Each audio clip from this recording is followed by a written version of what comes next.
Bienvenidas y bienvenidos a Entérate, el espacio de difusión de las actividades institucionales, académicas y de actualización del Tribunal Electoral del Poder Judicial de la Federación. En esta oportunidad, continuamos con las actividades realizadas en el curso taller Justicia y Litigio Electoral. Escucharemos la sexta parte de la conferencia Los derechos colectivos de los pueblos y comunidades indígenas.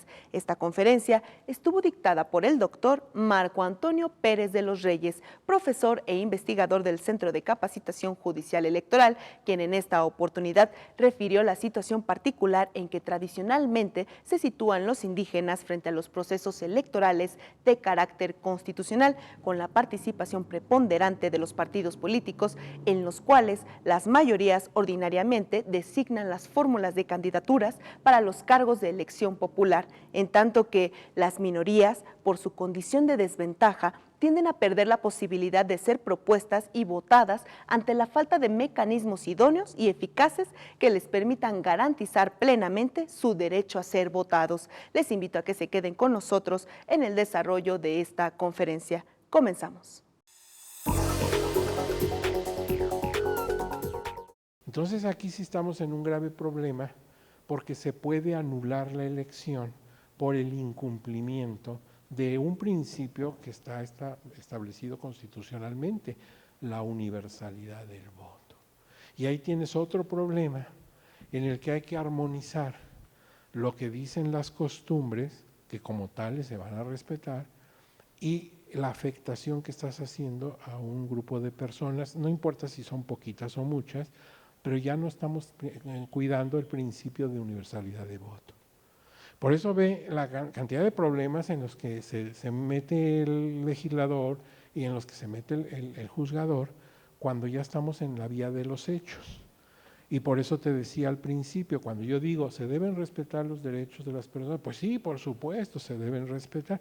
Bueno, pero ya cuando tienes un caso concreto en donde hay esa disyuntiva, ¿qué es lo que va a prevalecer?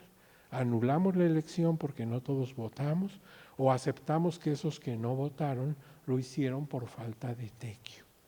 Y la solución ya no es tan sencilla. Ahora, vamos a ver otra cosa que tenemos aquí importante. Dice por aquí que las constituciones y leyes de las entidades federativas establecerán las características de libre determinación y autonomía que mejor expresen las situaciones y aspiraciones de los pueblos indígenas, así como las normas para el reconocimiento de la comunidad indígena como entidad de interés público. Aquí le está dando esa naturaleza a la comunidad. Es una entidad de interés público. La está elevando a ese rango a la comunidad. Esto no se te olvide, yo diría que incluso lo subrayaras por ahí, lo tuvieras muy a la mano, porque esto puede ser un buen argumento en un momento en que tengas que defender los derechos de la comunidad. La propia Constitución, artículo 2, está señalando la naturaleza jurídica con todo lo que de ello se puede desprender. Entonces yo diría que este parrafito, pues no lo dejes así como que pasó por ahí y no te diste cuenta. Tenlo muy a la mano, te puede ser útil a la postre. Pero mira, ya hablando de todo el bloque, ya no nada más de ese pedacito donde se está dando la definición o la naturaleza jurídica de una comunidad indígena, hay una cosa importante. Dice que las constituciones y leyes de cada entidad irán señalando, irán regulando la materia. Esto se dice rápido, pero ya ha ocurrido que en algunas entidades hay omisión. Caso concreto fue el de Michoacán, ¿se acuerdan del caso Cherán? ¿Sí? Aquí lo van a ver, no quiero entrar en él porque estaría invadiendo temas que vienen por ahí adelante. Ustedes van a ver en detalle el caso Cherán. Pero les adelanto esto nada más, porque incidiría en esa parte. En el estado de Michoacán se encuentra el municipio de San Francisco Cherán. El mismo nombre, Cherán, viene del antiguo, de la época de los purépechas. En Michoacán no se había legislado en torno a usos y costumbres, a elecciones en usos y costumbres, no había tal. Y esa comunidad manifestó su inquietud de tener un sistema consuetudinario para la elección de sus autoridades y lo plantearon. Pero claro, la situación del Congreso de Estado de Michoacán fue en el sentido, oye, no te lo podemos dar porque pues no existe todavía regulación. Si hay una carencia, hay una laguna, entonces no te podemos ni negar ni aceptar, pues simplemente no existe. Bueno, el asunto se complicó, ya platicarán ustedes en detalle, verán el expediente de San Francisco Cherán, y finalmente sí lograron tener su sistema de usos y costumbres para elegir a sus autoridades locales, a sus autoridades municipales. Bueno, los argumentos que se dieron en esto son muy interesantes, pero no corresponden a mí en este momento definírselos, porque repito, en una de las exposiciones van a ver concretamente caso de Cherán, y ahí van a ver las minucias del asunto. Pero ahí tienes en un momento dado, en donde está la disposición constitucional, un Estado todavía no regula en su espacio geográfico esas elecciones, entonces hay una ausencia, una laguna del legislador. Y entonces hay que ver que en ocasiones sí tiene que presionarse de alguna manera a que se legisle en el sentido que tú quieras, pero tiene que legislarse. En el sentido que tú quieras, te digo, porque cada estado en su autonomía irá regulando eso con las palabras y los procedimientos que considere. Por ejemplo, pondrá vías impugnativas que tengan el nombre que su legislación establezca, etcétera, pero tiene que legislar en esta materia, ¿sí? Y ese fue el caso de Michoacán, que no tenía legislación concreta, y hubo necesidad de acudir a la justicia federal a través del Tribunal Electoral de su sala superior para que finalmente la gente en San Francisco Cherán tuviera este tipo de ejercicio. Muy bien, el de las costumbres en materia electoral. Muy bien, ahora pasamos a otro. Ya tenemos entonces la Constitución en su artículo primero y segundo. Y ahora pasamos a la Ley General de Instituciones y Procedimientos Electorales. Antes se llamaba COFIPE y ahora es LEGIPE, ¿verdad? Ya se cambió de código a ley y desde luego se derogó la anterior. Y ahí establece todas estas ideas en torno a los pueblos y comunidades indígenas en materia electoral. Dice que los pueblos y comunidades indígenas tienen derecho a elegir en los municipios con población indígena representantes en los ayuntamientos. También dice, es el caso de Tlaxcala, por ejemplo. También dice que las constituciones y leyes estatales reconocerán y regularán estos derechos en los municipios con el propósito de fortalecer la participación y representación política de conformidad con sus tradiciones, normas internas. Y los pueblos y comunidades indígenas elegirán, de acuerdo con sus propias normas, procedimientos y prácticas tradicionales a las autoridades de sus propias formas de gobierno interno, garantizando la participación de hombres y mujeres en condición de igualdad. Aquí aprovecho a varias cosas. Esto dice la ley de instituciones y procedimientos electorales, es materia federal, pero aprovecho a varias cosas. Primero, vamos a aplicar usos y costumbres, pero ¿cuáles? ¿Quién las va a determinar? ¿Cómo voy a saber yo que ahí es el uso y costumbre?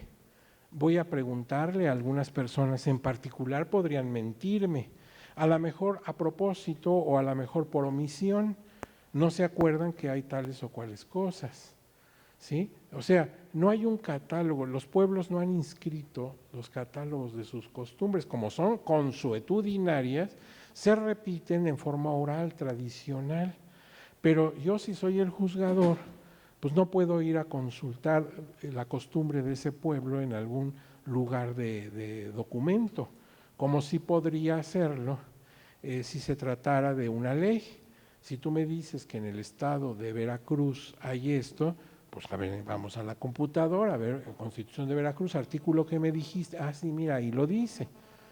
Pero si estamos hablando de la costumbre en un pueblo indígena, ¿dónde lo voy a consultar? Me tengo que basar en lo que tú dices. Dices que ahí se acostumbra.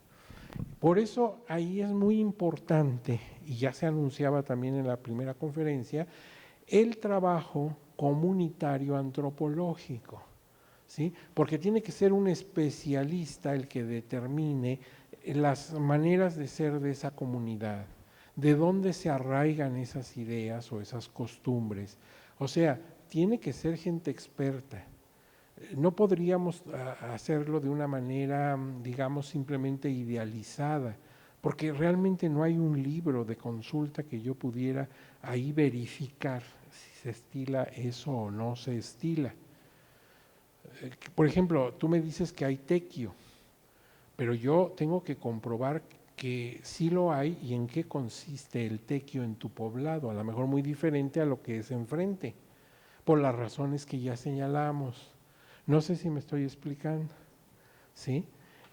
Primero, pues verificar que efectivamente existe esa costumbre en tu población.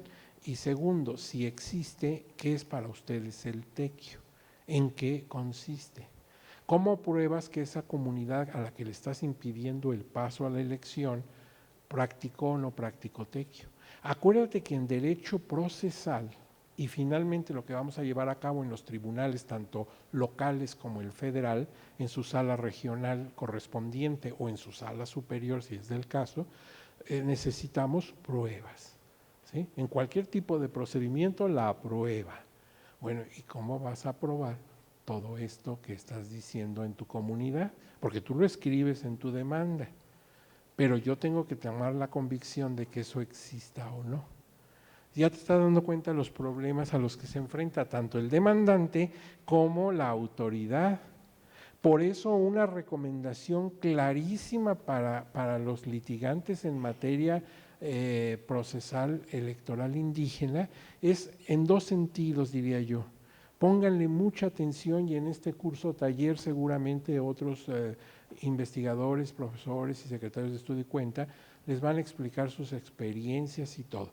Pero hay dos cosas que yo me permitiría con mucho cariño, con mucho comedimiento, con mucha idea de solidaridad con ustedes, que están representando un sector tan rico y tan importante de nuestra sociedad como son las comunidades indígenas, tengan mucho cuidado en dos cosas. En plantear sus agravios y en sus pruebas, en la carga probatoria, en acumular documentos probatorios. Hay desde luego en beneficio de las comunidades indígenas el principio de una abierta sustitución de la demanda. En ese sentido, el tribunal se ha vuelto garantista y manifiesta una suplencia total de la queja, lo que no tiene en otro tipo de procedimientos. Cuando se trata de comunidades indígenas se les da la máxima apertura.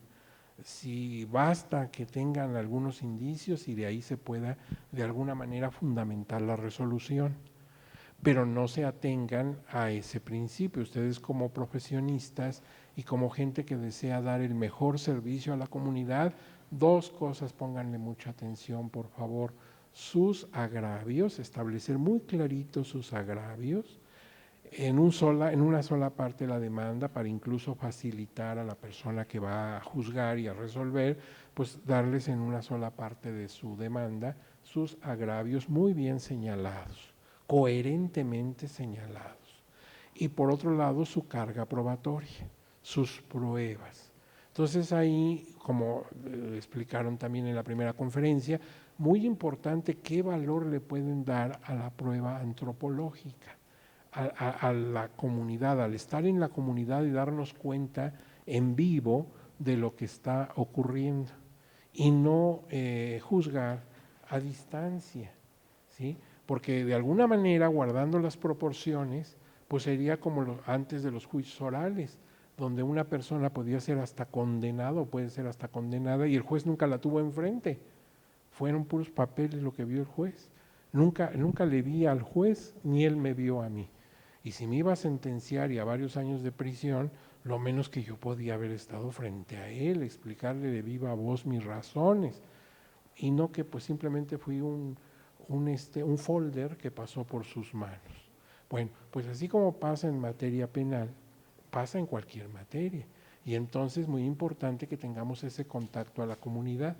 Por eso usted nos decía que fue muy importante aquella experiencia, ¿verdad?, de ir a la comunidad, de que los juzgadores, los secretarios de estudio y cuenta, por ejemplo, del tribunal visitaran la comunidad y se dieran cuenta de algunas cosas que ya son muy discutibles en un momento dado. Alguna vez se decía lo siguiente: vamos a dar equidad, paridad de género, o sea, 50-50. Pero quién sabe si llegando a la comunidad esto no es posible, pero no por prejuicios, sino porque las mujeres tienen un doble rol. Están metidas en la cuestión política de sus comunidades, quieren participar, pero tienen la responsabilidad también de sus hogares. Entonces ya no resultó tan fácil, ¿te das cuenta? O sea, en principio la equidad es la equidad, 50-50, y aquí lo decido yo desde la sala fulanita, pero quién sabe si ya estando en la comunidad las cosas no se puedan observar tan sencillo como eso. Lo cual no implica que las mujeres queden discriminadas, no, sino que ahí tienes otro problema en el que hay que reunir lo que es de justicia para las mujeres y que nadie lo discute, es obvio, con la realidad jurídica y social que ellos viven. Otro ejemplo, se dice, van a hacer sus elecciones el día que la comunidad determine. Y a veces determina porque así consideran, así se ha hecho, así les parece bien, por ejemplo en diciembre, aprovechando la Virgen Guadalupana el 12 de diciembre, ese día se va a aprovechar para hacer la elección. Sí, pero ya estás hablando del 12 de diciembre. Y por ejemplo en Oaxaca, la ley de Oaxaca, la Constitución de Oaxaca, establece que todos los ayuntamientos tomarán posesión de sus cargos el día 1 de enero del año posterior a la elección. Entonces tienes 15 días para realizar la elección y todas las impugnaciones que ésta pudiera traer. Primero en el estado de Oaxaca, luego en la sala regional, y finalmente si te vas en reconsideración hasta la sala superior, y para todo eso 15 días. Porque si el asunto te lo resuelven el día 1, el día 2, el día X de enero, pues ya son actos consumados. ¿Sí te das cuenta? Por eso a veces a la Jalapa, por ejemplo, que le toca la jurisdicción sobre el estado de Oaxaca, está resolviendo asuntos, pero en los últimos días del año, en el día 31 está resolviendo. Pero no lo está haciendo porque sea, digamos, espectacular, no. Lo que pasa es que tiene que resolverlo así porque mañana ya están tomando posesión. Y si toman posesión los miembros de ayuntamiento, ya tu impugnación no tendría sentido. Entonces, fíjate, ahí quizás lo más conveniente sería que su elección la hicieran un poco más anticipadamente para evitar esa presión, ¿sí? Pero bueno, pues son sus costumbres y lo están haciendo el 12 de diciembre, y entonces dejan un margen cortísimo para la impugnación, tanto local como federal. Y es grave, ¿no? Y entonces ahí con todas estas cosas te estás dando cuenta que sí se requiere un conocimiento profundo desde el punto de vista antropológico de cada lugar, y se requiere también la consulta popular en la comunidad. ¿Sí? Porque de otra manera estamos juzgando y resolviendo sobre cosas de las que no estamos muy en cabalidad enterados. Y aquí aparecen en otra vista, aparecen leyes que también tienen regulación sobre los indígenas.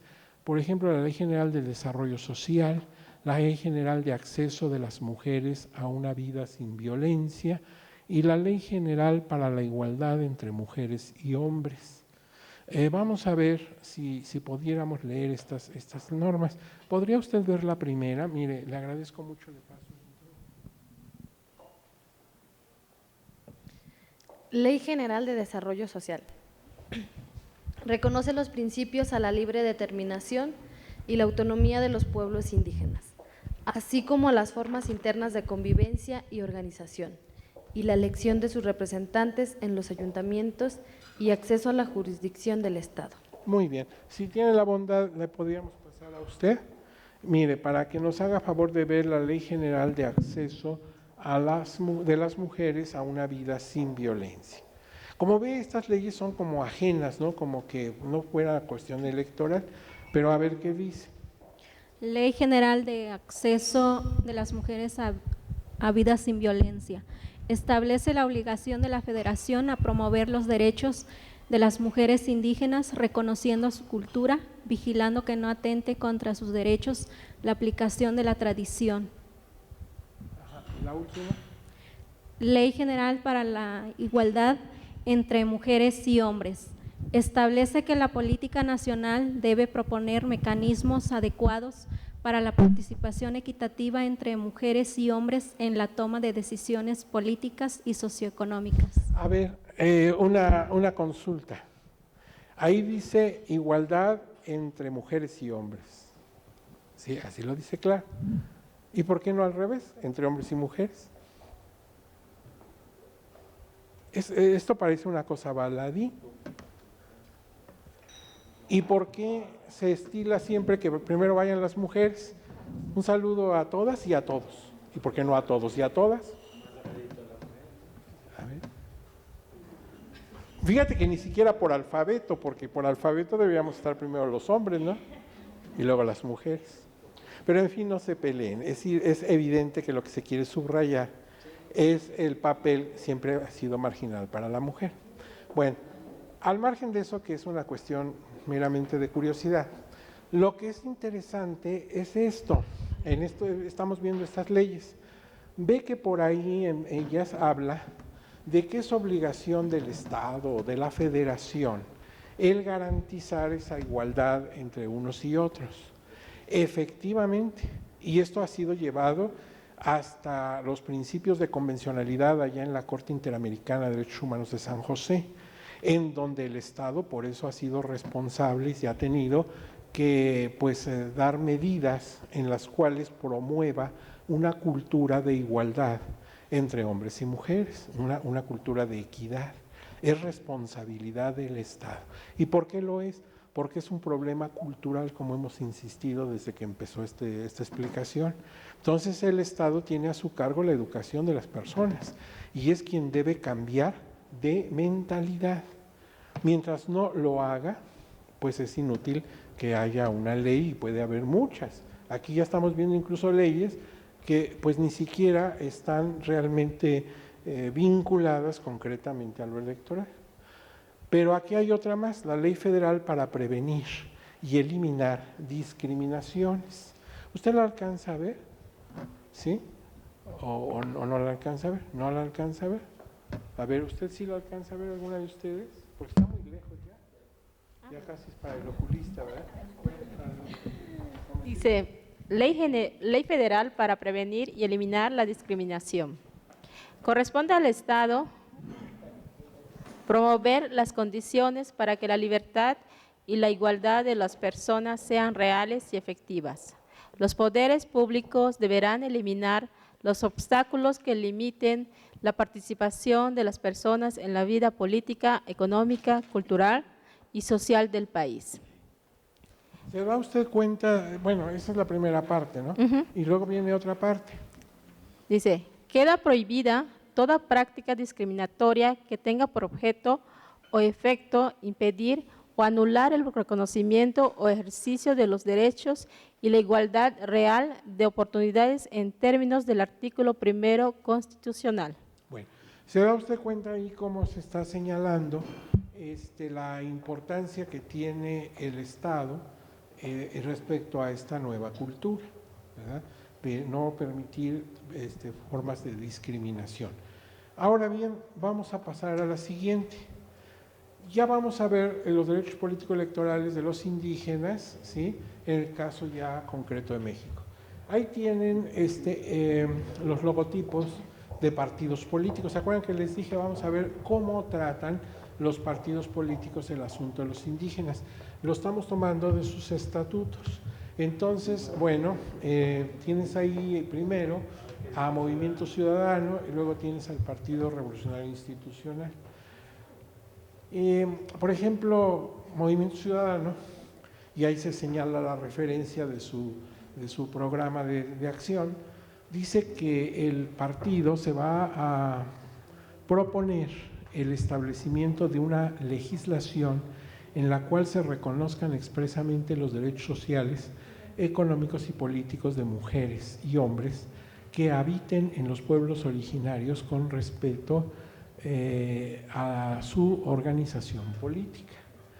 El PRI, por ejemplo, y aquí lo tenemos en negritas, dice que va a promover una mayor representación política de los pueblos y comunidades indígenas, tanto en los órganos de dirección nacional y estatal y municipal del propio partido, como en las candidaturas a cargos de elección popular, de mayoría relativa y de representación proporcional que presente el PRI en las entidades federativas, estatales y municipales, que además el PRI va a promover la nominación de candidatos indígenas en las poblaciones con mayoría indígena, por ambos principios, la representación y mayoría relativa, y en procesos federales y estatales, en los órganos legislativos y en la integración de las planillas para regidores y síndicos, promueve la representación indígena. Entonces, fíjate, desde el punto de vista estatutario y de sus programas, pues si hay una mención y a veces muy amplia como esta del Partido Revolucionario Institucional. Ahora, el problema es que esto se dé en la práctica. Precisamente cuando se finalizó la conferencia, decía una de las personas que coordina este evento, decía y con razón de que bueno, a ella le parece que ahora tiene que hacerse esto en la práctica, así que lo veamos claro. Bueno, estamos viendo lo que dicen los estatutos y otro problema más complejo será el de traducir esto ya a casos concretos. Muy bien, vamos a ver enseguida otros partidos, o sea, cómo lo tienen instituido otros partidos.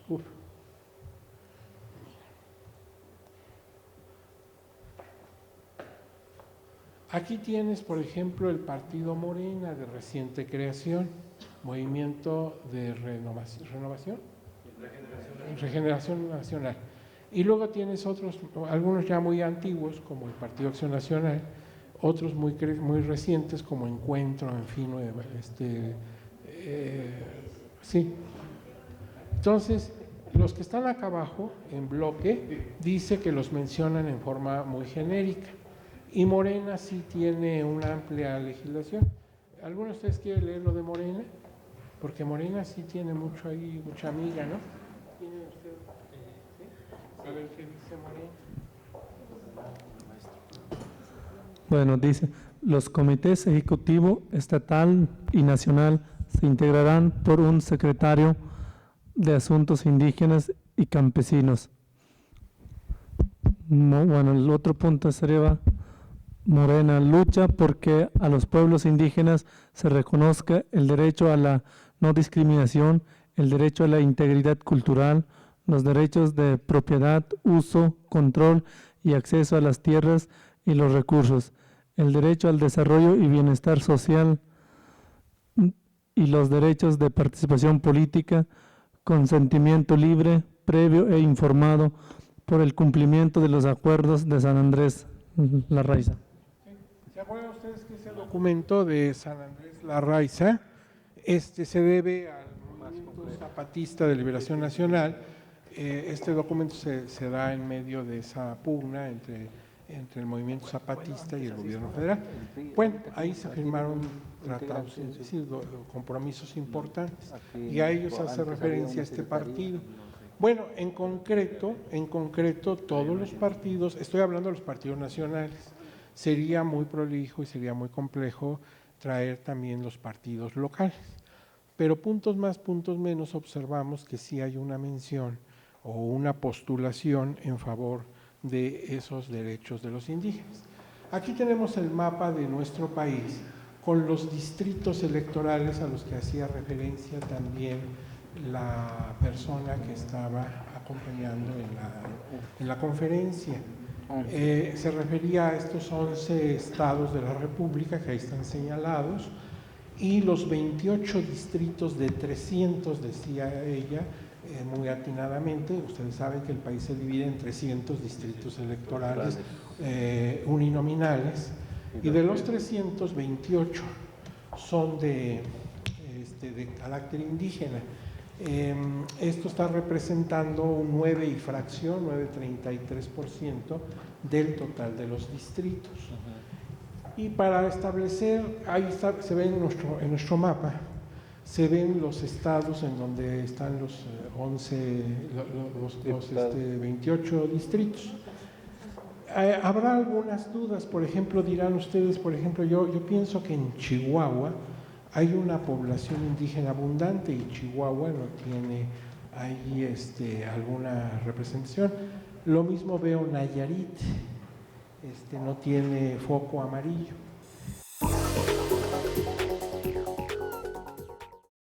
Gracias por acompañarnos en esta emisión de Entérate. De esta manera terminamos con esta mesa de trabajo realizada en el curso Taller de Justicia y Litigio Electoral. Soy Roxana Noriega. Hasta la próxima.